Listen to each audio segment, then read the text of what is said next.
Welcome, welcome to the Unfazed, Unedited podcast, where we provide commentary on complicated topics in an uncomplicated format. I'm Dr. Shaunna Payne Gold, and I go by she, her, hers pronouns. And I am here with Dr. Lisa. How are you? And hopefully, the weather is better than mine, where it's been drizzling for the last few hours as I took in a lacrosse match. So hopefully, it's better for you.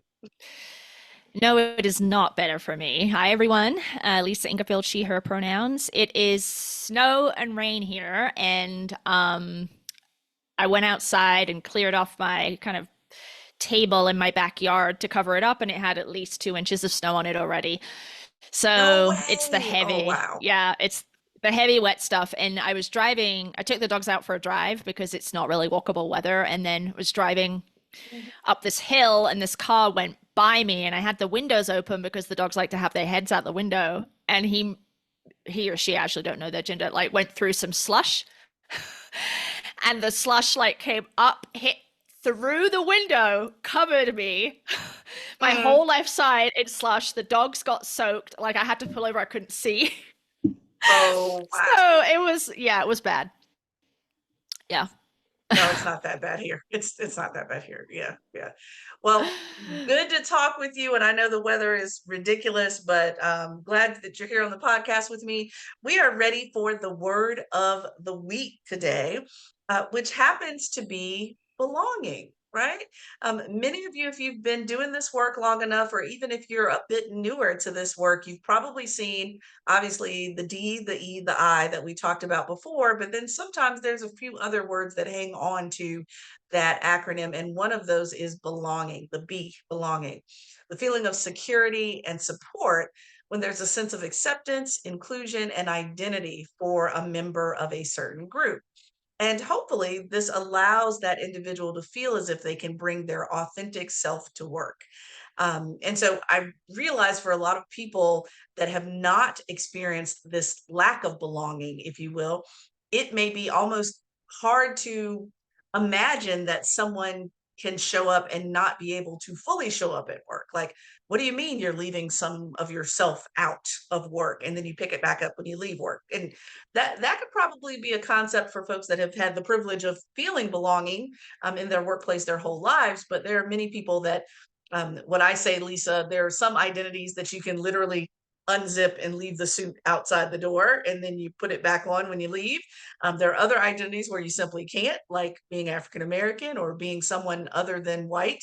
And so there's lots of different ways this shows up. But Lisa, what I've found myself flustered about is just organizations assuming that they can just command, demand, you know, yes, prioritizing belonging, but you can't really just declare that it has happened, right?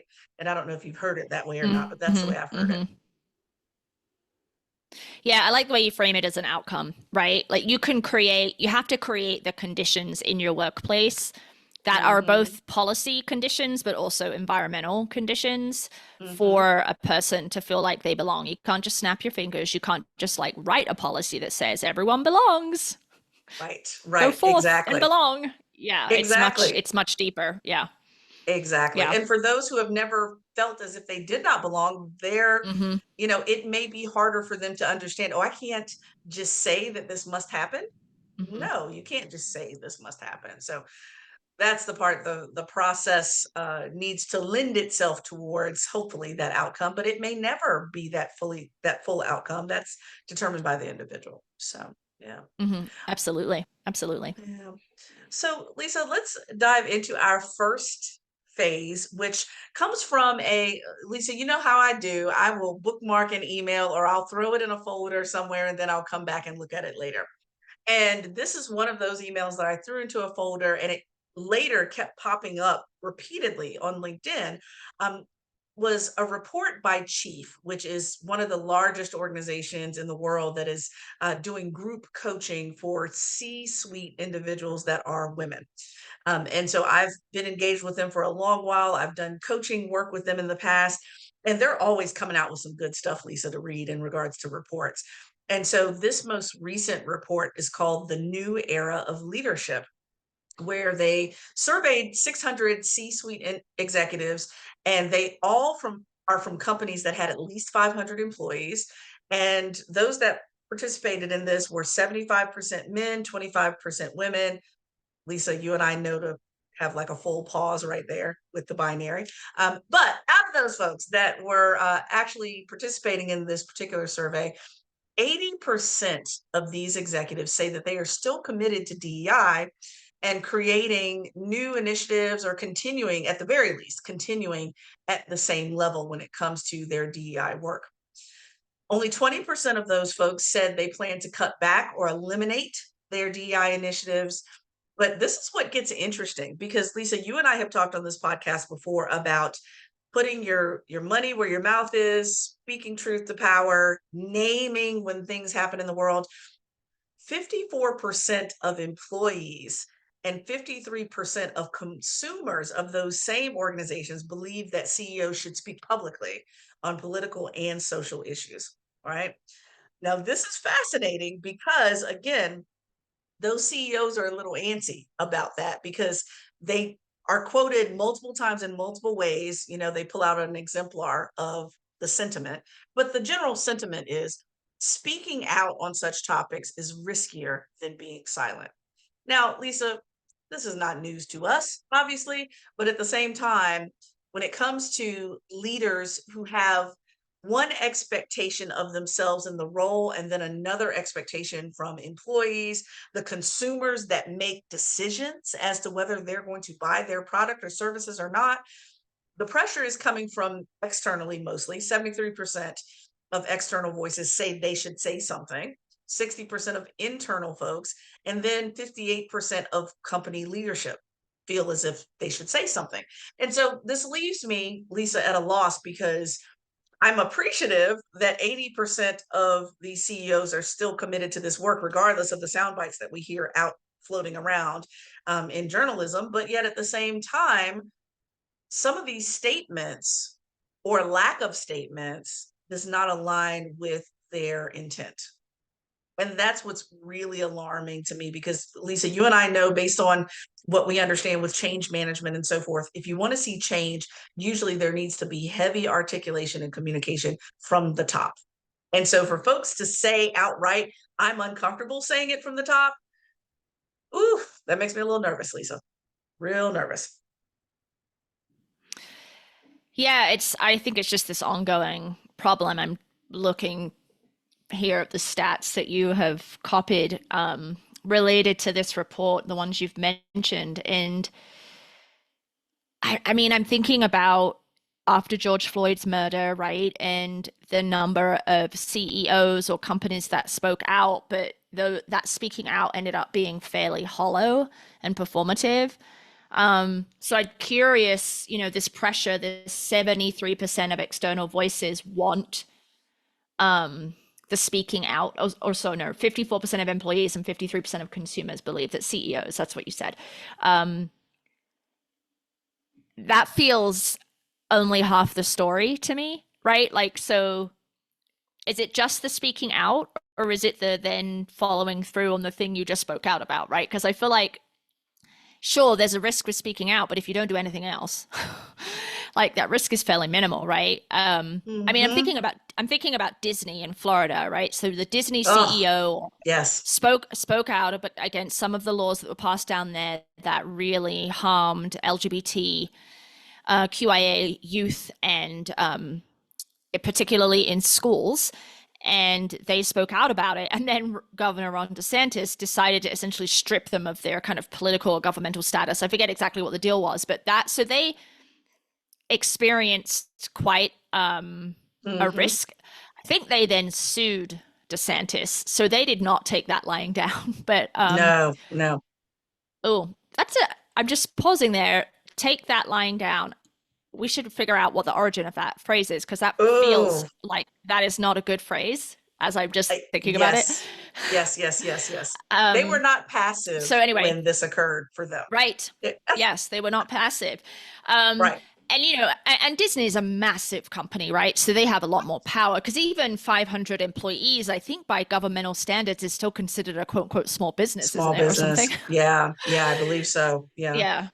Well, Um, I, to your point, though, with that, I appreciate how, of course, there's a spectrum to power. So we're talking about Disney. We're not talking about, Gold and Ingerfield, enterprises here, where, we're talking about larger organizations that are on the spectrum of power in that way. Um, and then, let me give you a few more data points from the actual report too. It says more than 1 in 4 executives believe that understanding and promoting diversity, inclusion, and access will be more important this year than in the past. 26% overall, including 27% of men and 23% of women. So, you're saying that this is going to be even more important than usual, yet you're still backing away from making a statement about the importance of this work. And so, you know, are we to sit back and applaud and say, yay for doing the work, but boo for seemingly being cowardly around speaking to that work? I realize that there is a business mission to organizations. And so there's always risk involved. And I think that's where a lot of the silence piece comes in, is that if you have a for-profit organization that is created for a bottom line and you want to do the right thing, how do you keep doing the right thing without putting your business into jeopardy? Yet the folks that support them, buy from them, are saying, well, we're going to take your silence Yeah. as complicity, Hmm. so we're going to take our money elsewhere. So there's still a Mm. damned if you do, damned if you don't situation. So if you're going to be damned either way, you might as well speak truth to power. That's me personally, but I know I'm not running their businesses. Hmm. But that silence piece is really interesting because it does not pair with what their intentions are. And I just think that discrepancy is widespread, right? It's Oh widespread. yeah. Um, Mm-hmm. I mean, Mm-hmm. there's so many examples of it, and I'm just thinking. So I'm thinking, okay, very recent example. I texted you about Starbucks in a case that they're involved in that went to the Yes. Supreme Court, and I was like, Yes. you're gonna have to find a new coffee vendor, right? Because they've done some pretty shady shit Mm-hmm. related to labor Mm-hmm. relations and unionizing, Mm-hmm. and I like um that's hard. That's hard, right? Because like, so they're speaking out in a Mm-hmm. really negative way, and so as a consumer, then you have the power of the purse. But when you're so That's right. used to utilizing a particular product or a particular service, and they're on every corner, and it's easier, and your life is full, and et cetera, right? Yeah, Um, yeah, yeah, yeah, so this yeah. whole I think we've talked about the power of the purse before and how consumers have Mm-hmm. power Mm-hmm. in pushing organizations, companies to speak out and then follow up with their speaking out. But I Yes. don't know, like, I want to believe that that is truly powerful. But are people going to stop going to Starbucks? Probably not, right? It's so big. It's so big. Even if you, Shaunna, decide that's it, they've crossed a line, I'm not going to support them anymore. Like, Right, I don't right. think that there's going to be like a million Shaunnas making that Mm-hmm. decision that's then going to push them to do differently, right? Mm-hmm. So yeah, I'm not sure. Well, I don't and know. Yeah. but to your great point though, if I'm thinking about the grand scheme of things that you and I consume, I love coffee. You and I both love our warm coffee, after a swim or, whatever in the morning. Yet at the same time, in the grand scheme of things, it's a luxury compared to other things. Because I recall way, way, way, way, way back when we had a conversation about the book One Black Year around Black owned grocery stores. And they basically, this family did an experiment where they said, we're just going to spend one full year doing nothing but purchasing from Black businesses. And so when it came down to something as specific as a grocery store, and at that time, I think there were only, I know it was less than 10 grocery stores in the country that were Black owned. Well, coffee, I can do without. Yeah, I might be a little ornery, Lisa, in the morning, and, people might not want to deal with me, but, I can still function every day, but can't quite function without food.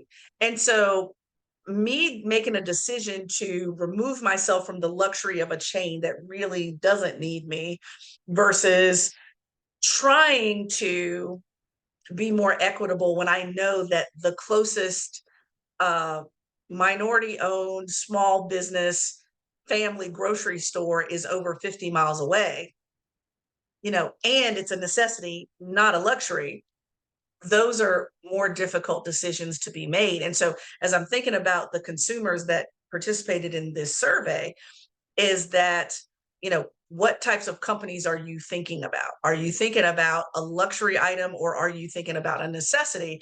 And how might that then determine the power of your purse, as you were mentioning, Lisa? I think there's, as Yeah. always, a lot of nuance going on. Hmm. Hmm. That's a really great point. Like when someone is asked, would you withdraw your consumption of that product if a CEO did not speak out on a particular issue that you wanted them to? What's going on? Like what's in their head? Is it Starbucks? Is it a Yeah. grocery store? Is it Uber? I don't know, like something that is relied on.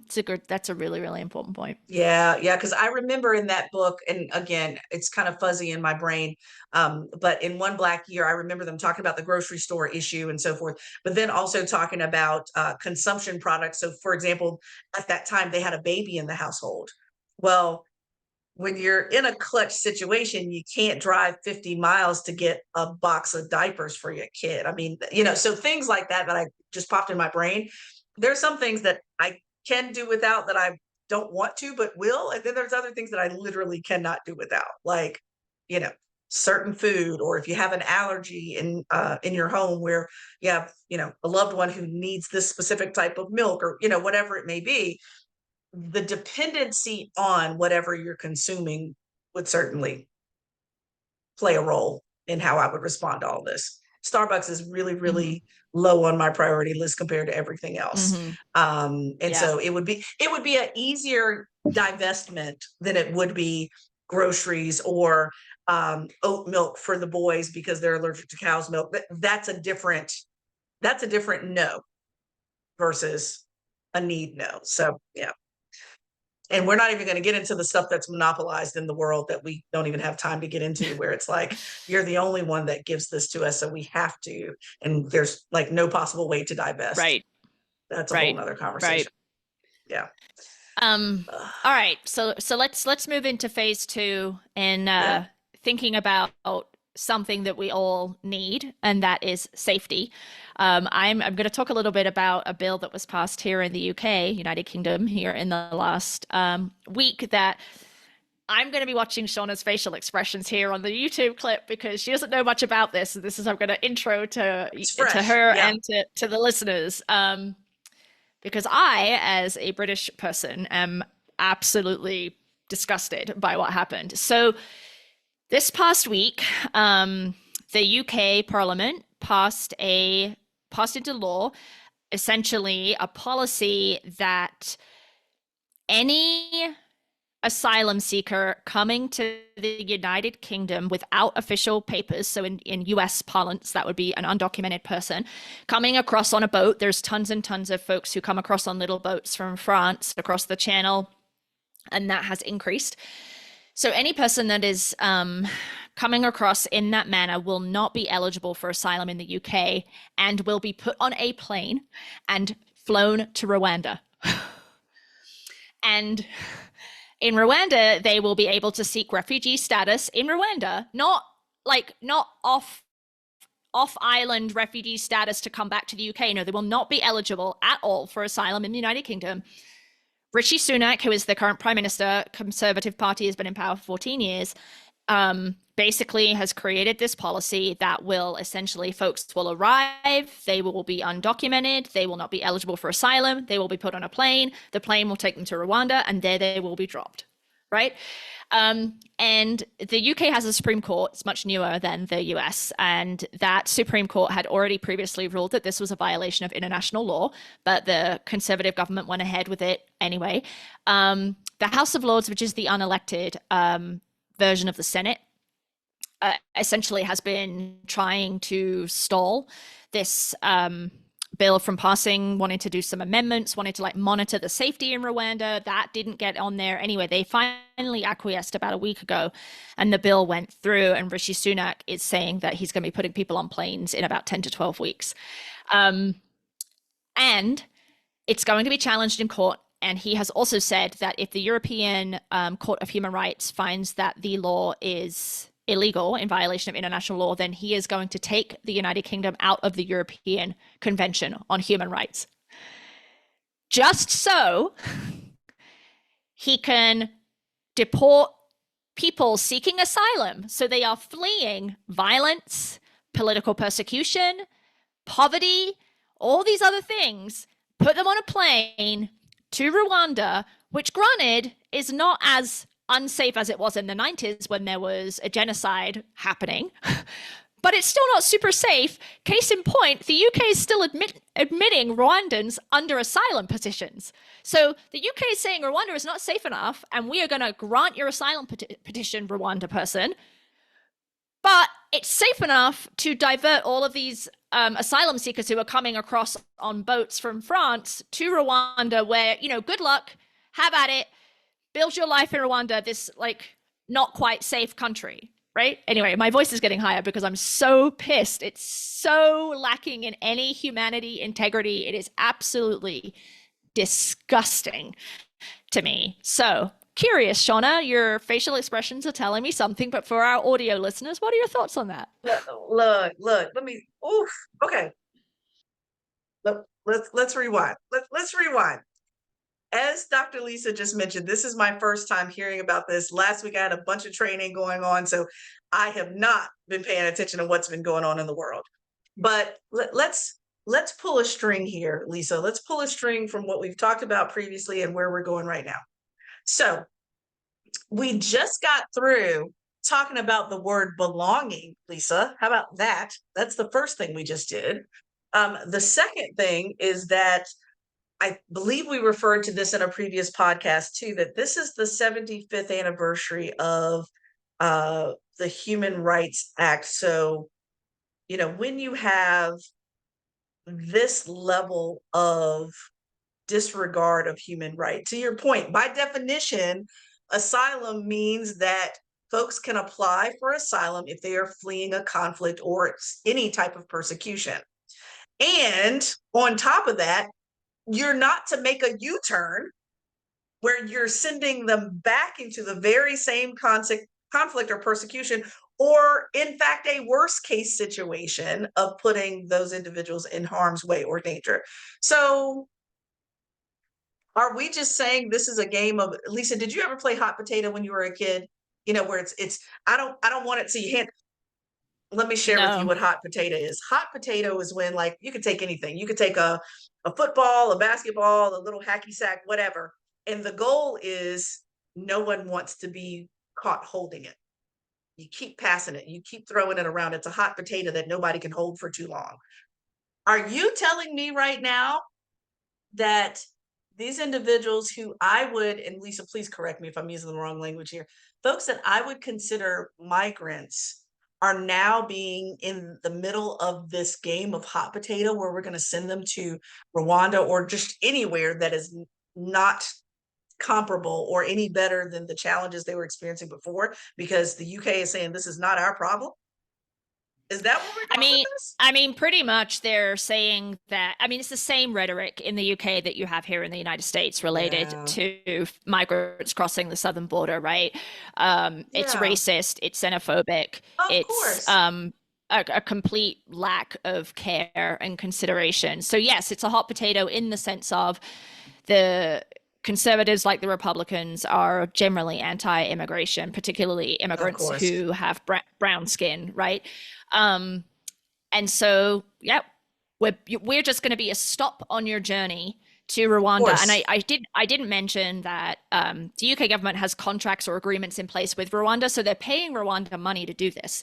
I don't know how much that is. So Rwanda is benefiting financially from agreeing to take these asylum seekers who are seeking asylum in the United Kingdom. Mm-hmm. Mm-hmm. But their leader, from what I understand, is not the most up and up type of leader. And so, yeah, it's a hot potato. It's racist. It's xenophobic. I mean, it's cruel. Like Adam Serwer, who's a journalist for The Atlantic years ago related to Trump, wrote a piece called The Cruelty is the Point. So it wasn't related to this issue at all, but I always think of that piece. And then it came back again for this because it's cruel. It's impractical, right? Like, how are you even going to do this Mm. for one? And it's just cruel. And it just shows a complete lack of consideration for the nature of, um, or the severity of the situations that folks are leaving, that they are willing to get in an unseaworthy small boat to come across the channel, the English Channel, which is pretty darn choppy. It's not, I mean, it's not the Atlantic, but it's certainly not safe, right? Um, that all they're risking to do that, like, there's just that they don't give a shit. I don't care. You don't get to come here.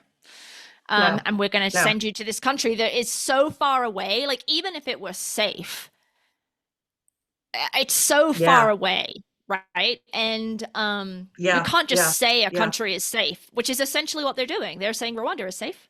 The Supreme Court said it isn't. There's a bazillion piles of empirical evidence saying that it's not It's really that not. safe. Mm-hmm. But Rishi Mm-hmm. Sunak and his cronies are like, it's safe. It's safe. So if we just say it enough, Shaunna, it becomes true, right? Oh yes, we start believing our own stories. Yeah, absolutely. Well, Lisa, what it reminds me of, it literally, you went back to that article that the violence is the point, the hate is the point. It reminded me to go back to ADL's pyramid of hate, right? Because it's up near the top of that pyramid of hate, where the for those that have never seen the pyramid before, and I can certainly link it in the show notes, but the pyramid basically starts with a large base of these are biased attitudes, then acts of bias, discrimination, then it goes into violence, but violence that's initiated because of bias. And then finally, the top of it is the genocide piece. And I'm like, okay, we're all over this pyramid, but we're definitely in the direction of bias motivated violence into possibly genocide when you're having these conversations, especially around particular groups. That is frightening, like blood curdling when I think about it, because it's intentional. We know it's intentional. And, if we say it's safe enough, then you can go. I'm sorry. There have been plenty of there's been plenty of documentation, empirical research, ethnography from individuals that are not paid to give you an answer you want to hear that say otherwise. Right, right. Frightening. It's just, yeah, it is frightening. It's disgusting. I mean, we'll drop Mm-mm. 2 or 3 links in the show notes. So if you haven't heard about this, you can read a little bit more about it. I mean, there's more specifics that we're not covering here, obviously, in the interest of time. Yeah, But you yeah. know, thinking about So last week's scary. conversation around hope and the hope that people will do better, be better, will change, right? And you see things like this, and Yes. you're just like, well, fuck it, I am just going to crawl up onto my bed and stay there. Never mind. you know, Right. Never like, mind. yeah, never mind. Never Yeah, mind. Yes. I've texted the information to so many people, and I don't have words. Like, I literally was speechless when I saw that this had passed, which doesn't Mm-mm. happen very often, that Lisa is speechless. So yeah, so there you go. Oh my gosh, incredible. I've got Lisa, I've got a rabbit trail thought of some of the fleeing moments that I thought about during uh, a previous election that I won't get into in this podcast, but I'm imagining fleeing from a situation with my sons and running into that shit right there. Blood curdling for me, for truly. Mm-hmm, So, mm-hmm. but Yep. Lisa, let's get into phase three, because this is something that I think you would be interested in, because you and I are always doing work around DEI, whether it's an audit or some other survey, whatever it may be, where we're garnering information about organizations that then results into, okay, here's our recommendations of what you should do about it, whatever we discover within the organization. And I ran across a visual that we're going to actually link in the show notes that's called the DEI Iceberg. And let me be clear, and Lisa, you correct me if I'm wrong on this, but I've seen many versions of a DEI iceberg, whether it's a white supremacy version or, there's lots of different versions of the Mm-hmm. iceberg. Yep. Yep. So there's plenty of them out there, but this one hit me a little bit differently because it's an iceberg, and I'll kind of read out some of the words on this particular visual. The iceberg portion that's sticking out of the water has the words that we just talked about, many of those words: belonging, diversity, inclusion, equity, representation, resources. And so this particular LinkedIn post that I saw was from someone that does a lot of workplace diversity, equity, and inclusion. And so the part that you don't see of the iceberg includes accessibility, inclusion, equality, accurate disability representation, ableism-free hiring processes, neurodiversity, which we've talked about before on this podcast. And so I brought this up because I think the iceberg is interesting, because I'm wondering, Lisa, if this is literally playing into aspects of supremacy where we only include the topics we want to include, and we only include the identities that we want to include. And I realize that if y'all have not figured this out yet, but DEI professionals and strategists are not a monolith. They all have their areas of expertise. There might be some folks that focus on ableism, some that focus on neurodiversity, some that focus on race, whatever it may be. But it gets me every time I see the visual, because part of me is thinking that thank you for the visual, and the visuals will never be complete. And are we making sure that we remind people that these visuals are never complete? Because there will always be someone or some identities that don't see themselves. And when it comes to these icebergs, you know, really it gets down to, okay, you've done some of these trainings and so forth, but what happens next? What do you do with this next? And so I was just wondering how the iceberg motif lands for you, whether it's this one or other ones that you're more familiar with. And is it helpful, or should we just get rid of the doggone thing because it may be doing more harm Mm. than good? I'm trying to figure it out.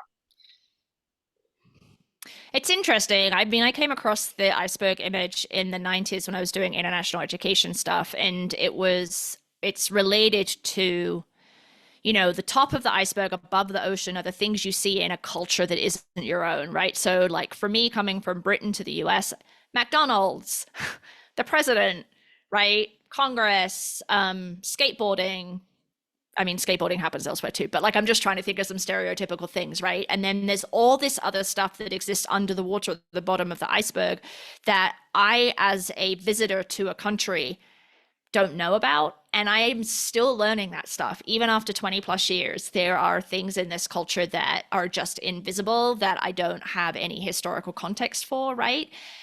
So I found that image as an international person myself, but also in providing support to international students who are going through culture shock or, kind of that transition, pretty useful. And I don't even remember. I mean, I'm sure it was lacking. I'm sure the tools that we used were lacking in terms of what was under the iceberg and what was on top of the iceberg. But the one that you're referencing here, I guess my question back to you would be, so as Shaunna said, she's going to include this so you'll be able to see it if you want to. But if my training is on disability and ability, is it better then that I limit my iceberg or whatever image I am using to demonstrate both the kind of nature of disability that is seen and unseen, to just that subject, right? To like zoom in on that? Or is that a problem, right? Should I actually have the most comprehensive image, sorry, of all the seen and unseen? Well, not, I mean, it's not even seen and unseen. I'm trying to think of a different way to say that, but above the iceberg and below Mm-hmm. the iceberg, right? And Mm-hmm. include everything in there. Mm-hmm. Is Yeah. that better, or does that take away from the focus that I am specifically there to train people on? So I guess that Mm-hmm. is my Mm-hmm. question back to you. What do you think about that? See, I'm torn because I do think so. Let's be clear, and this is not humble brag or any of that. This is just good teaching strategy. Is that you probably know when you walk into the room, most likely you're the most versed person in the room on the topic. And so sometimes you have to start with the minimal and then maximize out. And so it's one thing if you only show, okay, this is the zoom in. But if it's somebody that's new to the topic, they don't even realize that it's the zoom in. They may think it's the whole thing. So it's kind of like when I remember when my boys, when they first got a, what is it? Is it technically a microscope? What do you use to see? Telescope, that's it. When they first got a El Cheapo telescope, right? And they, that time, I believe Pluto was getting close, clear enough for us to see. And so one of the planets was getting close enough. Well, if you have a telescope and you zoom in, at that time, the boys were thinking, okay, sun, moon, Pluto, and that's pretty much it. You know, I've zoomed, that's all there is to zoom in on, right? Versus once they zoom out, they're like, hold up, we got a whole solar system. There's probably some other systems out there we didn't even know about, but at least I'm aware that we aren't the only. And I wonder at some point, especially for folks that do training, just to remind us that we need to zoom out sometimes and zoom back in. So, for example, one of the things that I try to do, and I don't know how successful it is or not, but it's never a time that I do a training on a specific topic where I don't zoom out into something else and then come back. So, like going back to what we talked about previously around the training that I built out on neurodiversity, so yes, I'm going to name that right now. We're talking about neurodiversity, neurodivergence, neurotypical individuals today. But we eventually have to zoom out to say, now, how does that intersect with race? How does that intersect with gender? How does that intersect with sexual orientation? All these other 50 plus identity groups, and then zoom back to where we're going. Just to let folks know that no, you don't need to be an expert on all these intersections, but to at least know the intersections exist. That's my concern, is that, Lisa, I got trust issues. Okay. I got trust issues that trainers aren't going to zoom out and zoom in. They're just going to zoom in. And then the folks that are in the training are going to assume that that's it. That's all. And I'm like, there's so many other intersections, and I'm not trying to unnecessarily complicate the work, but it is necessarily complicated in real life. So how do we just make sure that we're not Mm-hmm. um Yeah. excluding in it for the sake of comprehension? We can mention, we Right. don't have to deep dive, but at least mention, right? Mm-hmm. That's what I'm Mm-hmm. thinking. So I don't think that's a clear answer for you, but that's just how I would present it if I were facilitating something like this.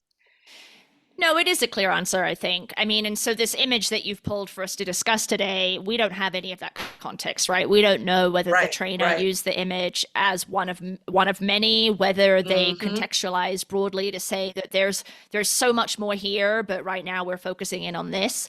Um, Yes. but so I think back to your original question about whether the iceberg is useful. I think yes, I think it is a useful image because Mm-hmm. we hear so often from white people, from men, well, I don't experience that. I don't see that.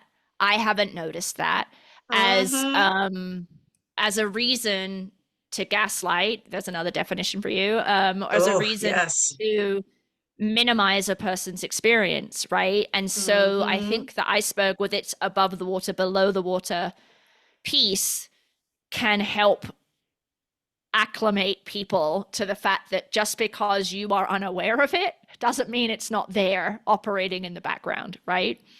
Girl, let me tell you something. Few weeks ago, I had a training. You must have been there during that training, Lisa, because we got into it. It was a 4 hour training. We got into maybe, hour number two. And I have a white female say in the meeting, well, I appreciate all this content and it's really good and it's powerful, but we don't have those types of problems here. And I was so grateful for another white woman that spoke up and said, no, no, no, we have those problems. You may not see them or experience them, but I have seen them and experienced them and tried to support others who do have those problems. So just because you don't see it doesn't mean it really reminds me of that analogy of the tree falling in the forest. If no one's there, does it make a sound? Yeah, it makes a damn sound. But my point being, you're right, it's a great way to say, if I never experienced it, then it doesn't exist. But it's like, that misses the whole point of empathy. Um, uh, yeah, empathy or any type of positioning around how can I take on that person's experience as best as I possibly can and even imagine what they're experiencing. It's just the easy way to say I don't want to.